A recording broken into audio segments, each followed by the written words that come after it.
اسلام وجہ تسمیہ۔ دنیا میں جتنے مذاہب ہیں ان میں سے ہر ایک کا نام یا تو کسی خاص شخص کے نام پر رکھا گیا ہے یا اس قوم کے نام پر جس میں وہ مذہب پیدا ہوا۔ مثلاً عیسائیت کا نام اس لیے عیسائیت ہے کہ اس کی نسبت حضرت عیسیٰ علیہ السلام کی طرف ہے۔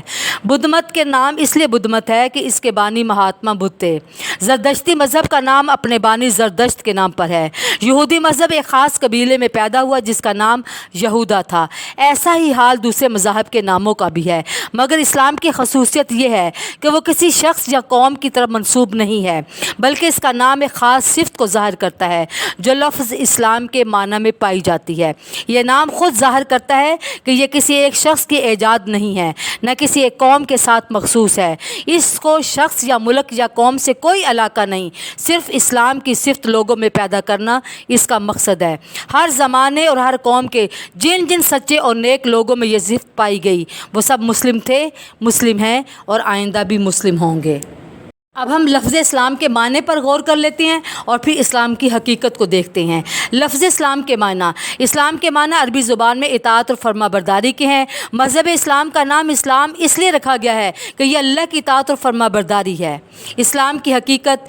دنیا میں جتنی چیزیں ہیں سب ایک قاعدے اور قانون کی تابع ہیں۔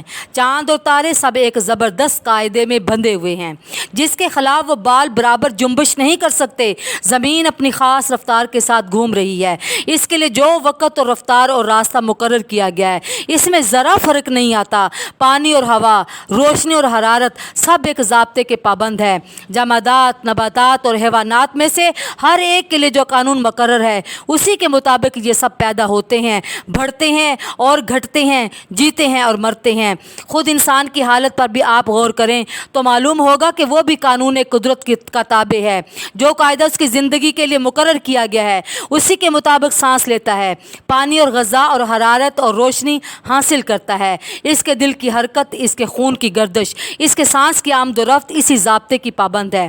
اس کا دماغ، اس کا معدہ، اس کے پھیپھڑے، اس کے اعصاب اور عضلات، اس کے ہاتھ، پاؤں، زبان، آنکھیں، کان اور ناک، غرض اس کے جسم کا ایک ایک حصہ وہی کام کر رہا ہے جو اس کے لیے مقرر ہے اور اسی طریقے پر کر رہا ہے جو اس کو بتایا گیا ہے۔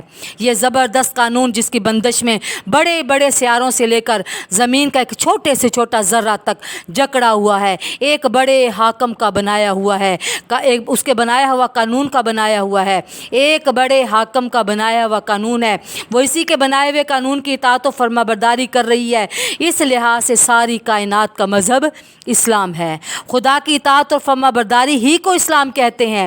سورج، چاند اور تارے سب مسلم ہیں، زمین بھی مسلم ہے، ہوا اور پانی اور روشنی بھی مسلم ہے، درخت اور پتھر اور جانور بھی مسلم ہے، اور وہ انسان بھی جو خدا کو نہیں پہچانتا اور خدا کا انکار کرتا ہے یا خدا کے سوا دوسروں کو پوجتا ہے اور خدا کے ساتھ دوسروں کو شریک کرتا ہے، ہاں وہ بھی اپنی فطرت و طبیعت کے لحاظ سے مسلم ہی ہے۔